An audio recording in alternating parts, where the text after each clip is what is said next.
Sinulog Festival of Cebu. This podcast will be all about the Sinulog Festival of Cebu and how it is performed.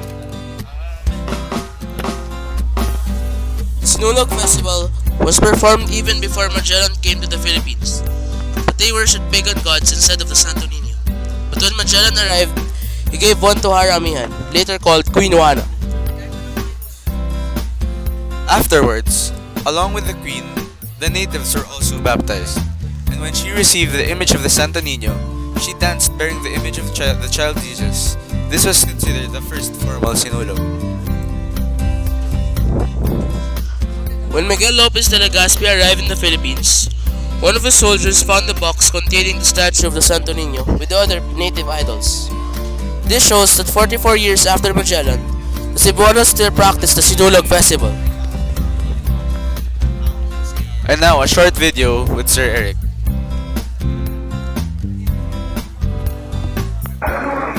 Bilang isang Pilipino, paano mo, ano masasabi mo sa Sinulog Festival ng Cebu?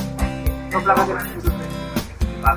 Parang yun yung pinagdiriwang, yung pinag-blend ng Panginoon.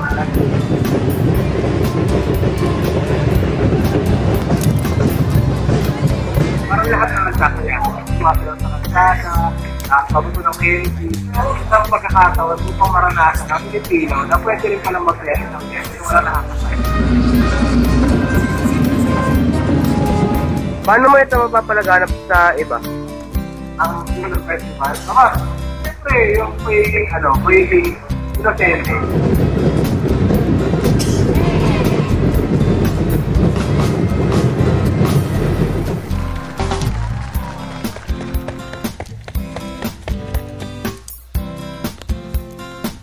Time for trivia. Did you know that the festival is held each year on the third Sunday of January in Cebu City?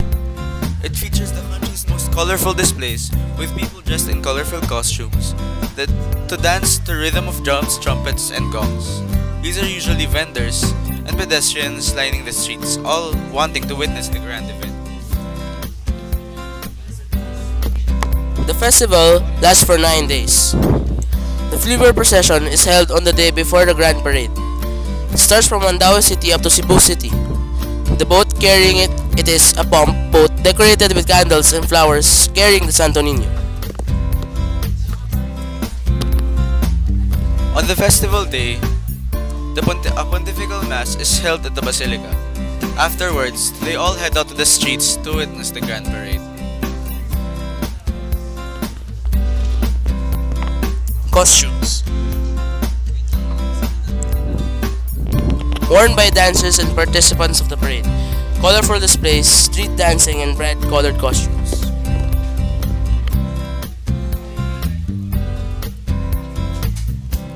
These are the additional pictures that depict the flow of events, starting from the fluvial procession up to the Grand Parade. Thank you for watching our video.